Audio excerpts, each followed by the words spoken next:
Tim from Bozzy Garage, and in today's video we're installing a Power Frunk kit in the 2025 right-hand drive Australian model Tesla Model Y Juniper. Why are we putting a powered front kit into this car? Well, for a start, that's really cheap. That's really awful. The rest of the car is really high-tech. It's got a powered tailgate, it's got powered rear seats, but for some reason it makes a horrible noise and you still got to lift up the frunk when you want to put something in here. So what we've got in the frunk is a powered front kit from Tesstudio. I'll put a link to this product in the description below.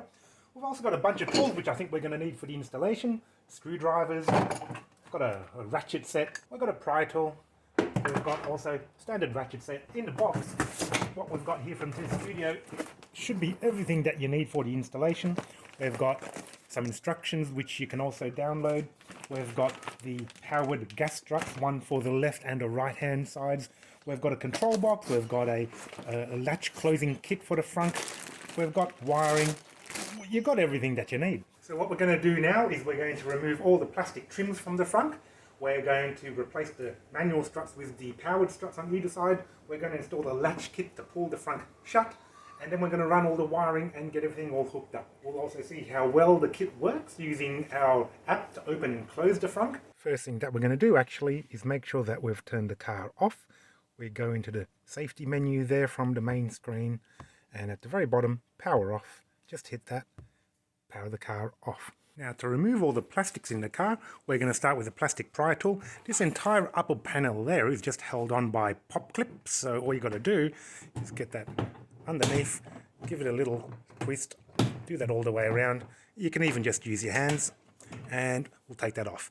Once that's done, we're going to take out the 10mm bolts, which is there and there, here and here, and then we're also going to unclip, first remove the tow hook, we're going to unclip that light, and that again just needs a little bit of a tug with our pry tool.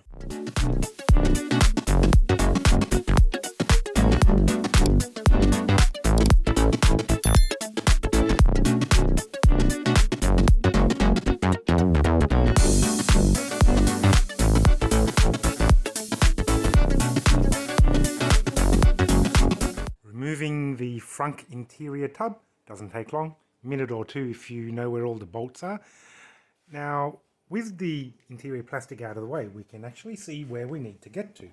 This is a right-hand drive Australian delivered Tesla Model Y, and what you can see here, well, I don't know, you've got things in the way like that, which might be the windscreen wiper motor, I'm thinking. But if we look back there, we can actually see the strut itself. And what we need to get to is that bottom strut end. It's much easier to get to the upper one, which is just here. To unclip it from the ball joint, we're going to get a little flat screwdriver and just put it in there and give it a little twist, and that will release. And that will release the metal clip holding the top of the strut there. And then we'll do the same for the lower end. And of course we need to do the same on the left-hand side from your perspective looking inside the car. A lot more room here on the right-hand drive car too. And again, we can see the bottom strut down there, all out of focus as you can see.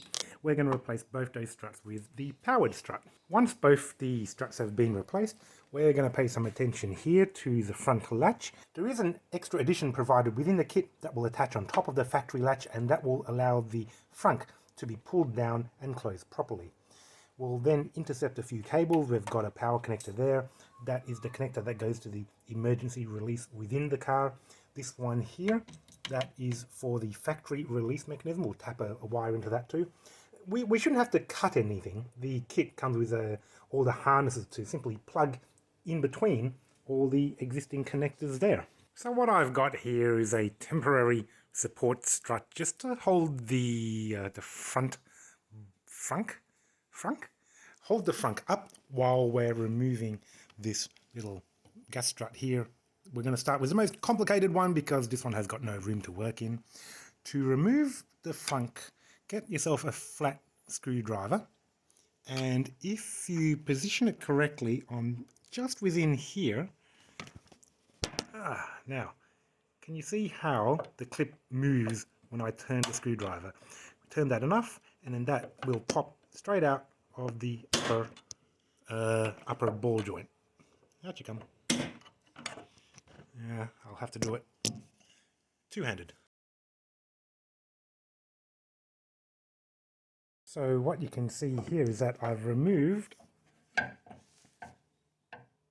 the top of the OEM strut from the ball joint, which is that thing there, just by lifting off the metal clip like I showed you earlier with a flathead screwdriver. The next thing we're going to do is remove the bottom end of the strut using the exact same procedure, using maybe a really long screwdriver, and then we'll remove that factory strut from the car. Well, I've managed to remove the right-hand side gas strut. The problem I had is that I didn't actually have a screwdriver long enough to reach all the way to the bottom of the strut to pop off that little metal clip. So instead of removing the gas strut and then unbolting the bolt, I went straight to just unscrewing the bolt using a long wrench which I had.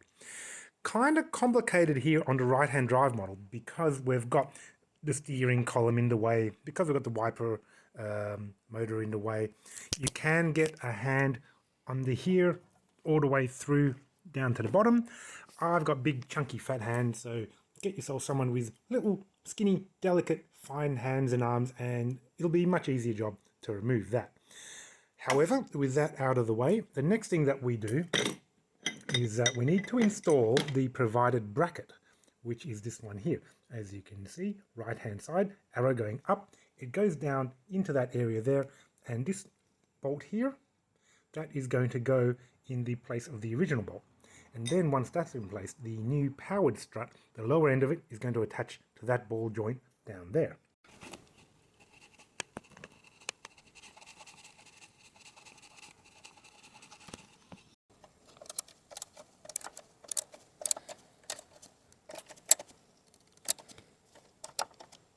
We've now installed the aftermarket right side mount for the right side powered aftermarket gas strut.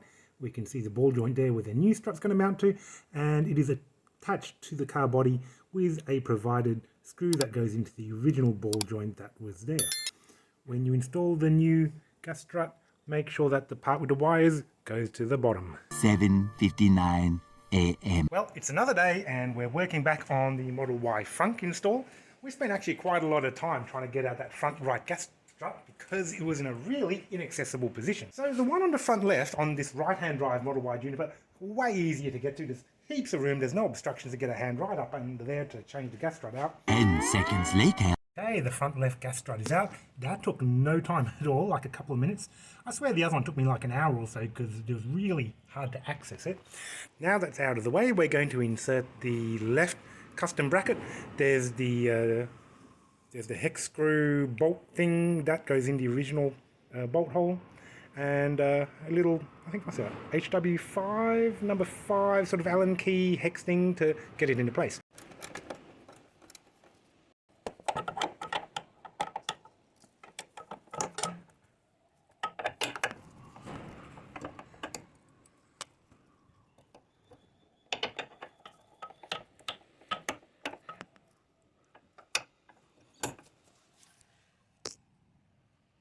What are we doing next? Well, let's have a look at the electrical connections. Just here is the control box. There's a ground cable which we're just going to attach to really any bolt which is attached to the chassis. This here is the power connector. You can tell by that little red dot. There's a little hookup that will go to the positive terminal there that we'll do later on. There is 2 connectors each which goes to each front and left gas strut. There's a power connector here that goes to the actual motor. That is for the soft close frunk. This one here, apparently this is a spare terminal which we're not going to need. The instructions I was sent were from a slightly different model. Sometimes there's a push button that you can attach to that, but there's a push button in the Model Y anyway, so we're not going to need it. This here is an emergency release for the soft close motor. We're actually going to run this all the way down to that little terminal here, tow hook cover you can call it. There's also a couple of positive and negative terminals there, just in case the car has 0 power and you need to release the frunk. The most sort of important part, or the next step we're going to do now, is this latch here. So it's actually kind of clever. I mean, I've tried to figure it out based on my very limited knowledge of electrical whatevers, this here is going to insert over it's going to insert over the factory latch like that. So when the hood or frunk is closed, it's going to trigger this little latch here. And as you can see, there's a little micro switch right there.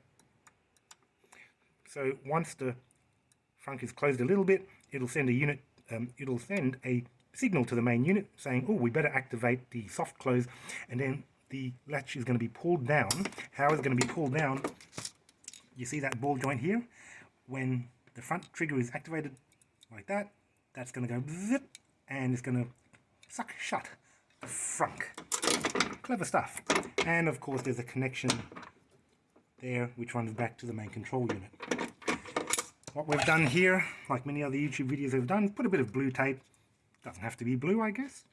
That way when we remove this latch to attach the aftermarket latch, then we can replace it in the same spot and we'll get a nice closing frunk where everything is all even. So we've taken off the factory latch, couple of 10mm bolts on either side. It goes on like that. So what we do now is we take our aftermarket unit here. We put it like this. Okay, so this here is, oh, be careful with those little triggers there. We take this, we need to hook that on to that round nub up there. We've got to get this spring out of the way first. So let's carefully put that back down again. Take the spring out. All right, keep a close eye on how it works. It goes underneath that little metal latch there. Spring is removed. Put that somewhere safe.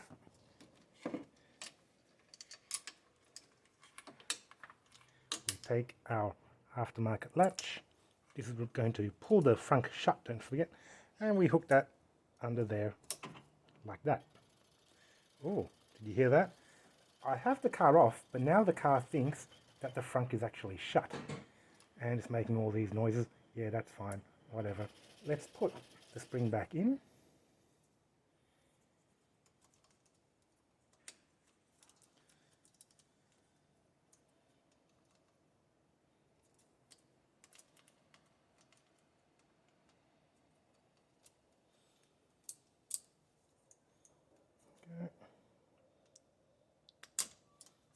Right, so now the spring is replaced. The soft close mechanism is in place as well, and all we need to do is reinstall that. Remember, we marked it out with blue tape so we can get it in the correct spot. Well, with both of the powered struts in, we've got the cables coming from the powered struts.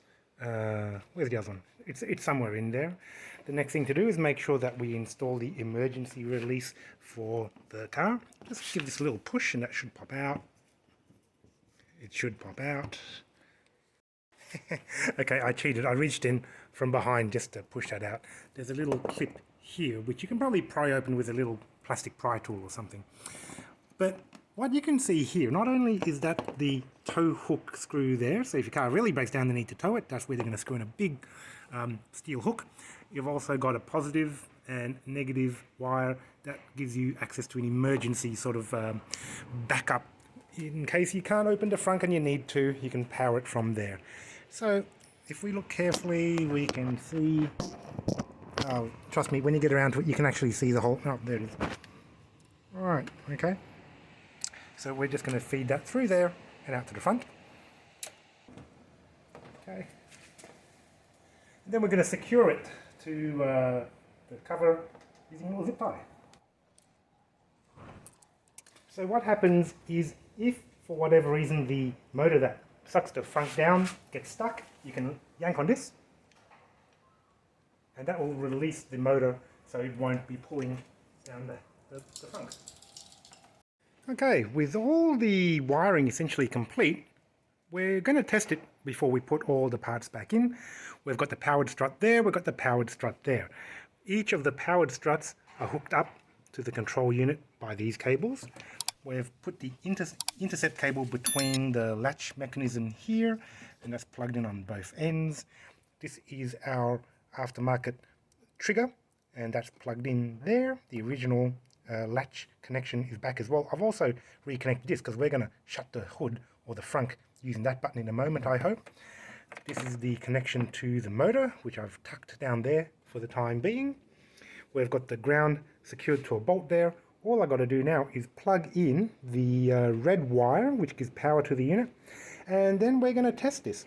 I've also just for emergency's sake, tied a little bit of string around the latch mechanism here, so if we need to, we can always yank this to open up the latch, just in case there's a problem.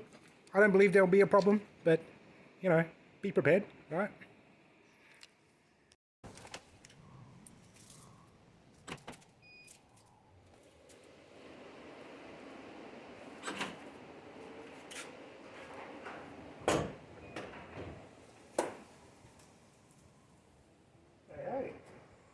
Well, that was the first test. So far we're able to close it. Let's see if we can open it again. This time though, we're going to use the app. So, there's our open. Yeah. Alright, close it again.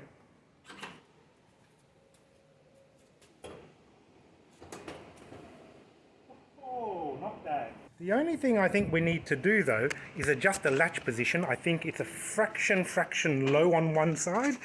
So here the gap is, actually it's pretty good.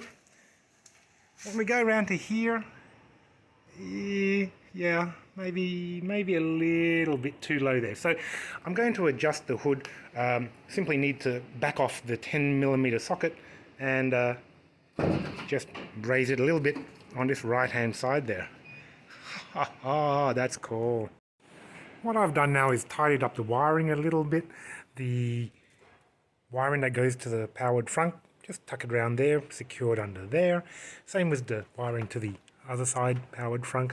The actual control box, I've put it under here with some double-sided tape. And all the other wires tuck under here pretty nicely. The motor to suck down the front strut, I've put it there with some double-sided tape to stop it rattling. And yeah, that's pretty much it.